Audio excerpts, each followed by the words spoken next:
Buenos dias kasangkayan, welcome back to my channel, panibagong araw panibagong content na naman, it's all about mechanical, dosing pump maintenance.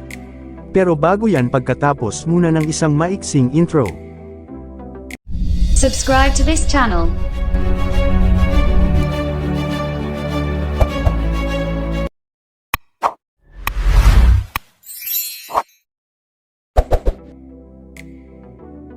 Ang chemical injection pump ay isang device na nag-injection ng tamang sukat ng chemical sa isang sistema ng proseso, gaya ng gas, or oil wellhead o di kaya pipeline. Ang chemical injection pump ay ginagamit para sa iba't ibang layunin tulad ng pagpigil ng hydrates, scale at bacteria sa system. Sa pagmentina ng ganitong uri ng device, kailangan pulido ang proseso dahil ito ay isang masilang makinarya na may naka-install na mga sensors. Unang proseso, linisin ang mga online filter upang maiwasan ang pagbabara at kontaminasyon ng mga chemical. Ang chemical injection pump ay maaring paandarin sa pamamagitan ng kuryente, solar energy o di kaya pneumatic pressure. Suriin ang mga bahagi ng chemical dosing system kung may mga tagas, bitik o pagkasira, palitan ng kung anumang sira na bahagi. Linisin ang injection coil para maiwasan ang mga pagbara para masiguro ang tamang distribution of chemical into the system. Lubricate the pump parts, tulad ng mga o-ring, packing, plunger at yoke. Suriin ang mga dekoryenteng koneksyon at mga cable ng injection pump at ng PLC for their functionality and performance. Verify the pump kung nag-deliver ng tamang amount at pressure.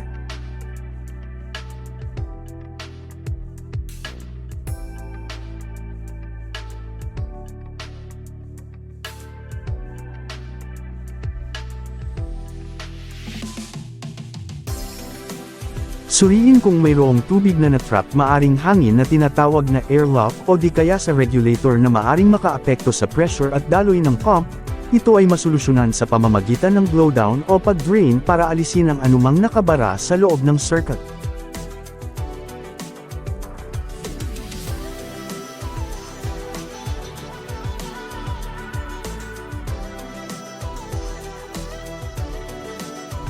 Suriin ang copper plate sensors at MS plate para masigurong ma-detect ang anumang kontaminasyon na parte at mga solid particles na dumadaloy sa loob ng circuit.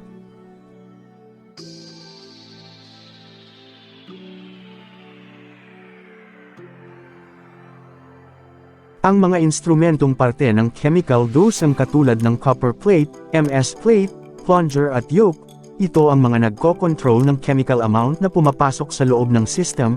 Nadedetect nila ang water conductivity level katulad ng chloride, ion kahit ang mga solid particles na dumadaloy. Para sa mga interesado at aspiring mechanical technician, bago tayo mag-decide to perform maintenance, dapat nating i-consider.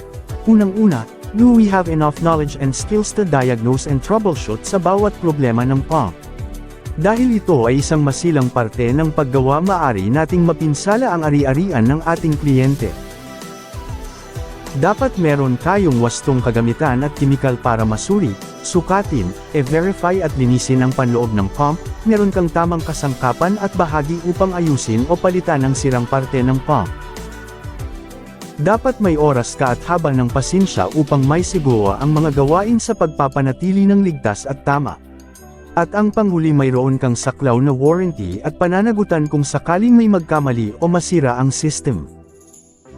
Isa lamang yan sa mga panuntunan bilang responsable at isang progresibong manggagawa sa larangan ng industriya ng mechanical, inhenyero ka man, o isang responsibleng technician.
Bueno mga kasangkayan, hanggang dito na lang ang ating video, pero kung bago ka pa lang sa aking channel at interesado ka sa mga ganitong content, pahingi naman ng isang like at please consider to subscribe my YouTube channel.